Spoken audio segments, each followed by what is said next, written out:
दशमी, एकादशी और द्वादशी। एकादशी का व्रत, दशमी की रात्रि को जो आप भोजन करें वो सात्विक करें।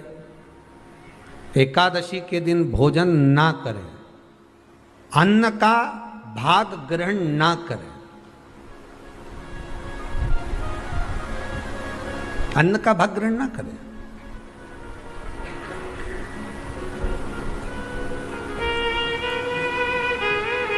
कितना सुंदर कहा है महाराज जी। यदि आपके यहां पर गौ माता है, आपके घर में अगर गौ माता विराज रही है, आपके घर में अगर गौ माता है, गाय की अगर आप सेवा कर रहे हैं, अच्छा कितना सुंदर लिखा है धेनु मानस में, गीता प्रेस गोरखपुर की गौ अंक को निकालकर पढ़िए कल्याण का, उसमें लिखा है ब्रह्म मुहूर्त में सुबह के समय पर गाय की पूंछ को पकड़कर या गाय की रस्सी को पकड़कर जो 2 कदम भी चल लेता है, उसके लिए भगवान विष्णु बैकुंठ का मार्ग और कुबेर का मार्ग प्रशस्त कर कर खोल देता। जरा पढ़िए धेनु मानस को, पढ़िए गौ अंक, पढ़िए गीता प्रेस गोरखपुर का कल्याण का अंक निकाल कर पढ़िए कि गाय का मात्र रस्सी पकड़कर 2 कदम चलने वाले के लिए मार्ग प्रशस्त हो जाता है। एकादशी के दिन अगर आपका व्रत है तो आप भूलवश भी डब्बे में रखी हुई रोटी गाय को ना देते हुए कुछ थोड़ा सा फल, फलहार, कोई केला, कोई सेब, जो आप खाते हो, अंगूर, पपीता, जो आप ग्रहण कर रहे हो, उसका थोड़ा सा भाग आप गाय को प्रदान करो, आप गाय को दीजिए।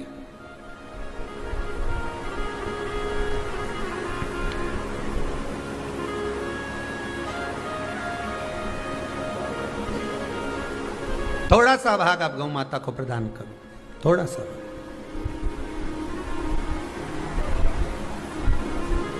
सारे व्रतों में केवल एक व्रत ऐसा होता है एकादशी का, जिसका उद्यापन पहली एकादशी पर भी कर सकते हो। सारे उद्यापन में केवल एक उद्यापन ऐसा होता है, सारे व्रतों में एक व्रत का उद्यापन ऐसा होता है, वो है एकादशी का। ये जरूरी नहीं कि 26 पूरी होगी तभी तुम करोगे, या तो पहली में ही कर लो या फिर 26 पूरी हो तब कर। पर उद्यापन, अगर तुमको ऐसा लगे कि हाँ मैं अभी तो जीऊंगी हो, अभी तुम्हारा बाल भी धोला नहीं हुआ, तुमको ऐसा लगे तो अभी तो मैं तो बढ़िया, तो फिर भले मत करो। पर एकादशी का नियम कह रहा है, एकादशी का यहाँ 18 नियम में से एक नियम कह रहा है कि एकादशी का उद्यापन पहली एकादशी पर भी हो सकता है,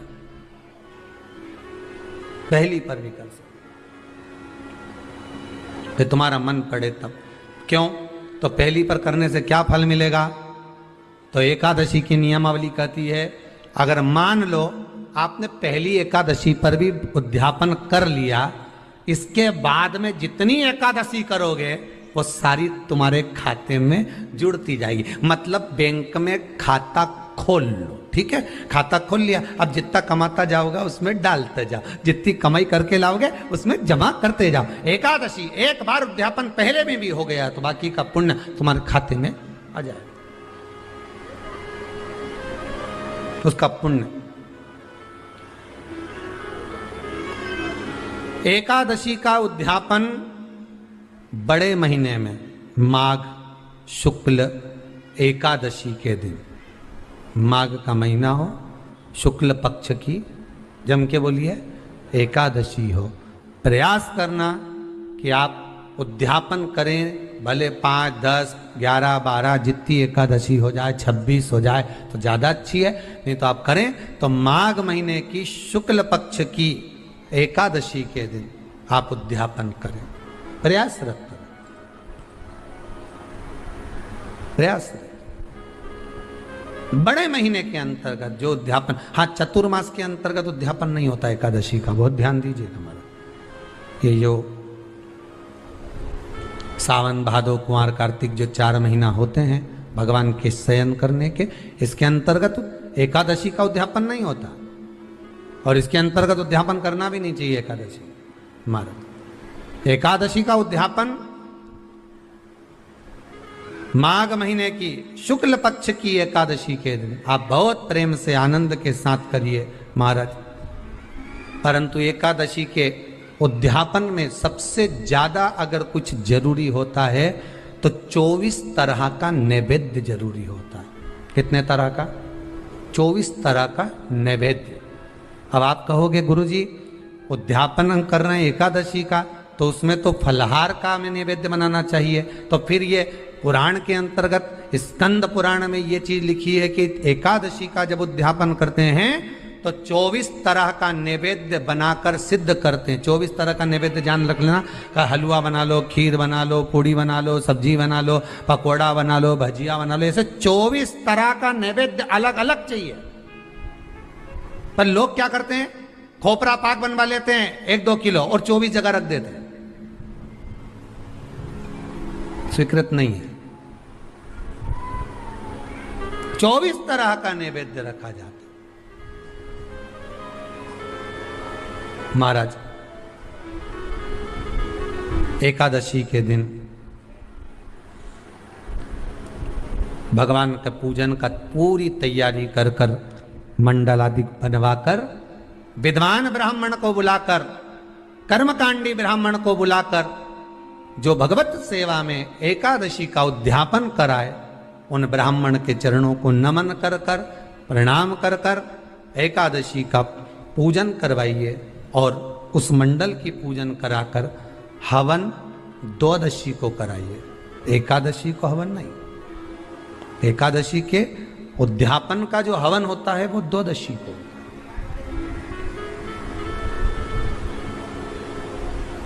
एकादशी का उद्यापन द्वादशी को बड़े प्रेम से आप खूब आनंद से हवन पूजन कराओ। पूजन कराने के बाद, हवन कराने के बाद 26 जोड़े ब्राह्मण ब्राह्मणी के बुलाकर भोजन कराकर उनको भाव से जो आप समर्पित कर सकते हो, जितनी आपकी सामर्थ्यता हो, उस सामर्थ्यता के अनुसार आप दान धर्म पुण्य करो, आप उन्हें प्रदान करो। और बन सके तो एकादशी की रात्रि को भी जागरण करें और द्वादशी के दिन जिस दिन हवन करें उसकी भी रात्रि को कुछ जागरण करें। जागरण का मतलब पहले भी कथा में कहा, प्रदोष की कथा में वर्णन किया था। हम ये नहीं कहते कि तुम पूरी रात जगो।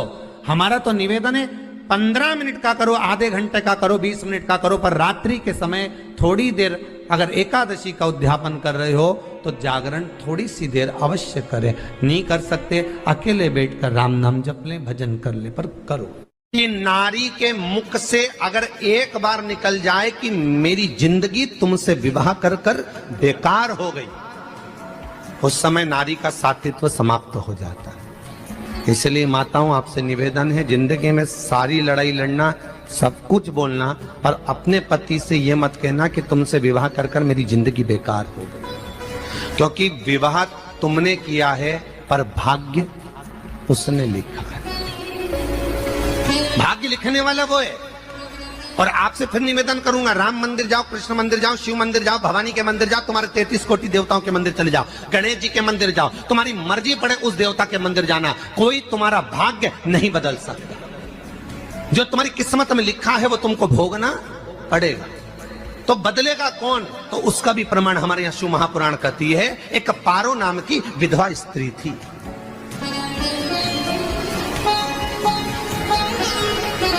क्या नाम है उसका? नाम पारो। विधवा है, पति नहीं है, एक बेटा है।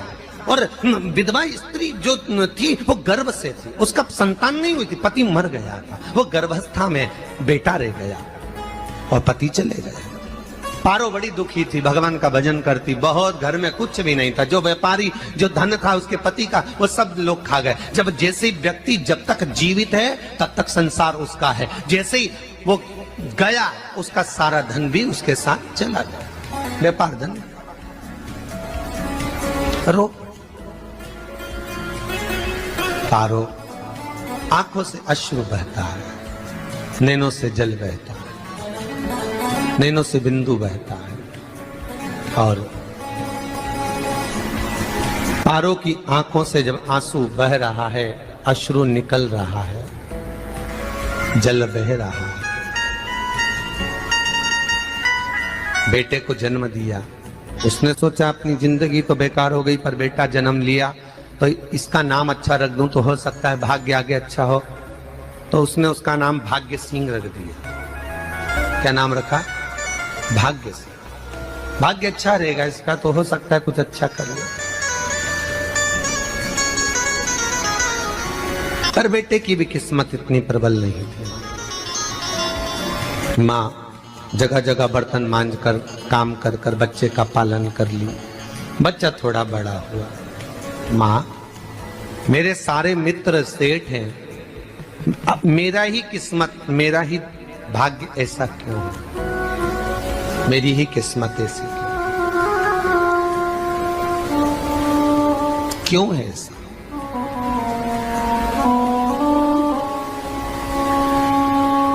माँ मेरी किस्मत में इतना दुख क्यों लिखा है? माँ भोजन तक हमको समय पर नहीं मिलता, हमारा भाग्य ऐसा क्यों है? माँ हमारी किस्मत ऐसी क्यों है? माँ कहती है बेटा जो ललाट पर लिखा उसे कौन टाल सका। माँ बच्चों को समझाती है, माँ बच्चों को कहती है, धीरे धीरे समय निकलता है। माँ एक बार बता माँ, तू कहती है कि सब भगवान ने लिखा है भाग्य में, तो भगवान का मिलेगा मुझे बता दे। माँ बोलती है ऐसी कोई जगह नहीं जहाँ भगवान नहीं। वन में मिलेगा? हाँ मिलेगा। माँ का कहना मानकर भाग्य सिंह वन में चले गया और घने जंगल में भाग्य जब गया भाग्य सिंह, और घने जंगल में जब पहुंच गया, ढूंढते ढूंढते ढूंढते ढूंढते ढूंढते तो भी भगवान, तो भगवान की छाया तक नहीं मिली। भगवान की छाया तक। आंखों में जल भर गया, बेहोश होकर गिर गया। शाम का समय था, विष्णु और लक्ष्मी निकल कर जा रहे थे। लक्ष्मी और विष्णु जाते जाते उसको देखकर रूप बदल के उसके पास गए। बेटा आपका नाम क्या है? हमारा नाम भाग्य सिंह है। कहाँ जा रहे हो? भगवान से मिलना है हमको। क्या काम है तुम्हें भगवान से? भगवान से पूछना है कि मेरी किस्मत ऐसी क्यों बनाई, मेरी किस्मत में गरीबी क्यों लिखी, मेरे भाग्य में इतना दुख क्यों लिखा। मुझे भगवान से पूछना है कि मेरी किस्मत ऐसी क्यों बनाई, मेरी किस्मत में इतना दुख क्यों लिखा। इतनी तो भगवान बोले ये तो देखो भाग्य भाग्य की बात है, सबके भाग्य में अलग अलग होता है। नहीं नहीं मुझे भगवान से पूछना। तो हुआ क्या? मैं बहुत गरीब हूं, मैं बहुत दुखी हूं। भगवान से प्रार्थना है कि मुझे कुछ मेरी जिंदगी का अच्छा कार्य कर दीजिए। लक्ष्मी जी को दया आ गई, नारायण से बोले प्रभु इसको कुछ दे दो, थोड़ा सा इसके ऊपर कृपा कर दो। नारायण बोले इसके भाग्य में नहीं है लक्ष्मी, इसके भाग्य में नहीं है लक्ष्मी। लक्ष्मी मैं दे भी दूंगा तो इसकी किस्मत में नहीं है। लक्ष्मी कहती है आपका काम देने का है, आप तो दो। भगवान ने कहा लक्ष्मी नहीं है भाग्य में, तुम तो दे दो। लक्ष्मी जी के कहने पर नारायण ने उसको एक हीरे का हार दे दिया। ले ये ले हीरे का हार। वो प्रसन्न हो गया, हीरे का हार मिल गया। और हार लेकर वो चला, और चलते चलते उसने सोचा मेरी मम्मी को दूंगा, मेरी माता को दूंगा, माँ बड़ी प्रसन्न हो जाएगी। हीरे का हार लेकर जा रहा था। हार ले जाते उसको रास्ते में इतने में उसको तुरंत उसी समय पर कहीं सोचाधिक कर्म के लिए जाना पड़ा। उसने सोचा इस हार को इस पत्थर पर रख देता हूं, अभी आऊंगा वापिस इस हार को उठाकर घर लेकर चले जाऊंगा। और सोचाधिक कर्म के लिए वो चल दिया। गया, हाथ धोकर आया, इतने में एक चील उड़ती उड़ती आई, उसका हार लेकर चली गई। आके रोने लगा। माँ को जाकर कहा माँ किस्मत तो देख, इतना जोरदार हार मिला था हीरे का, पर भाग्य में नहीं था, नहीं मिला। इतने में वो रोता रोता तुरंत फिर भगवान के पास गया। रोता बिलखता फिर पहुंच गया वन के अंदर, फिर भगवान मिले। भगवान ने पूछा अब क्या हुआ? प्रभु मेरा हार तो वो हीरे का, मेरा हीरे का हार ले गई चील। भगवान बोले देख भैया हम तो तेरे किस्मत में था, वो कर दिया, अब आगे तू एक काम कर, ब्रह्मा जी से जाके मिल। ब्रह्मा जी कहाँ मिलेंगे?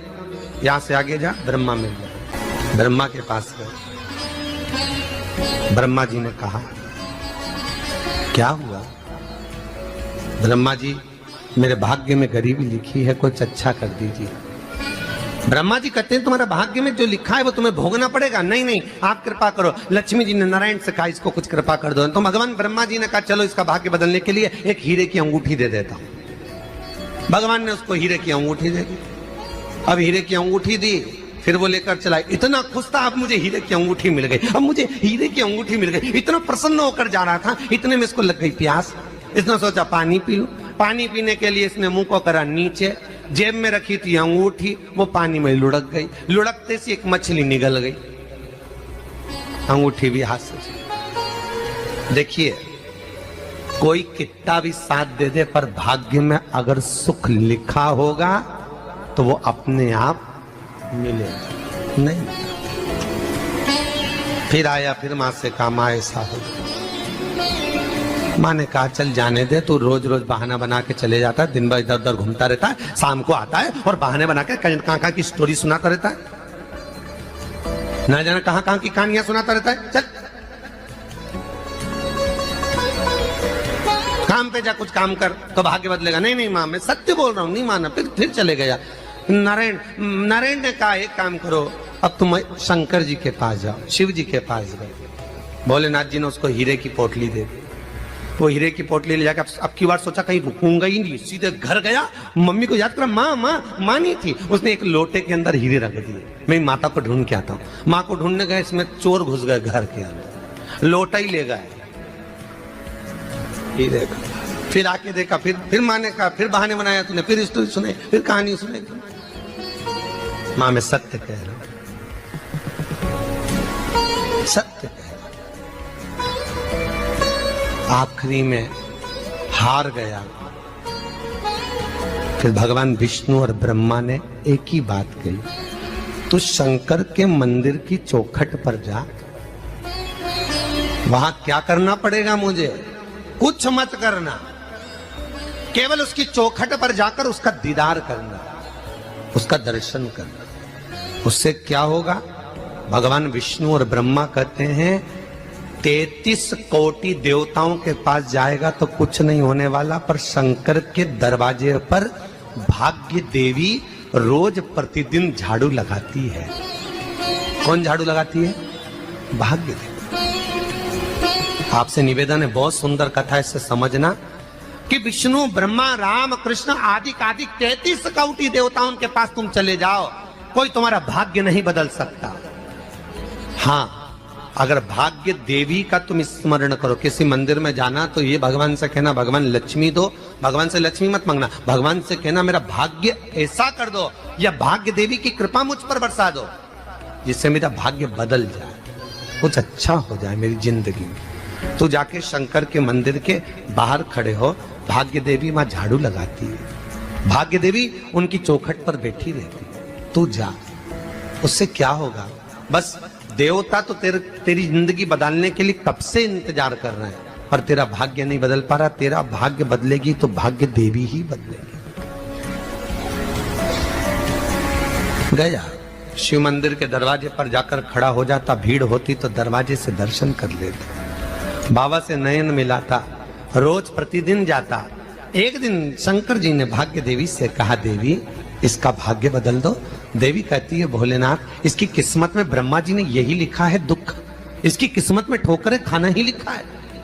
भाग्य देवी तुम मेरे दरवाजे की झाड़ू लगाती हो, आज इसके भाग्य की झाड़ू लगाई। भाग्य देवी ने कहा, भोलेनाथ आप कह रहे हो? हाँ मैं कह रहा हूं, क्योंकि मेरे दरवाजे पर इतने दिन से रोज आ रहा है और मेरे दरवाजे से खाली चले जाए अच्छा नहीं लगता। भाग्य देवी ने भाग्य बदला, एक सोने का सिक्का झाड़ू लगाते लगाते दरवाजे पर पटक दिया। उस सोने के सिक्के को लेकर वो चला और सोने के सिक्के को ले जाकर उसने माता को दिया। अब भाग्य कैसे बदलता है वो देखिए। सोने का सिक्का लेकर गया और तुरंत वो सोने का सिक्का घर में पहुंचा, रात से ठाठ हो गया, बेचकर भोजन की व्यवस्था करी। एक दिन माँ ने सोचा कुछ ऐसा करूं कि मैं मछली का व्यापार करूं, और मछली खरीदने के लिए गई। और मछली खरीदने के लिए गई, जो मछली मिली दे तो दी व्यापारी ने, परंतु घर लाते लाते वो मर गई। मरा तो काटा तो इसमें से हीरे की अंगूठी मिल गई। अंगूठी तो मिली, इतने में मां ने कहा, देखो भगवान ने बड़ी कृपा करी, हीरे की अंगूठी मिली। बेटे ने कहा, ये मेरी ही अंगूठी है, मछली निगल गई थी। मां ने कहा, बेटा जाओ, थोड़ा आज ब्राह्मण भोजन करने आएंगे, थोड़ी लकड़ी काट कर लिया। बेटा लकड़ी काटने गया, एक पेड़ पर, सूखे पेड़ पर चढ़ा लकड़ी काटने के लिए। काटते काटते उसको पेड़ की डाली पे एक हार टंगा हुआ दिख गया। वो हार वही था जो हीरे का चील लेकर गई थी। वो हार प्राप्त हो गया। आते आते रास्ते में प्यास लगी, सोचा कहीं एक आध बर्तन मिल जाए पड़ा हुआ, तो लोटा पड़ा हुआ मिल गया जिसमें हीरे पड़े हुए थे। जब भाग्य चलता है तो सारी रास्ते अपने आप खुलते खुलते खुलते खुलते चले जाते हैं। जब भाग्य नहीं चलता तो चाहे कोई हीरा दे दे, चाहे कोई सोना चांदी दे दे, चाहे कोई फैक्ट्री खुलवा के दे दे,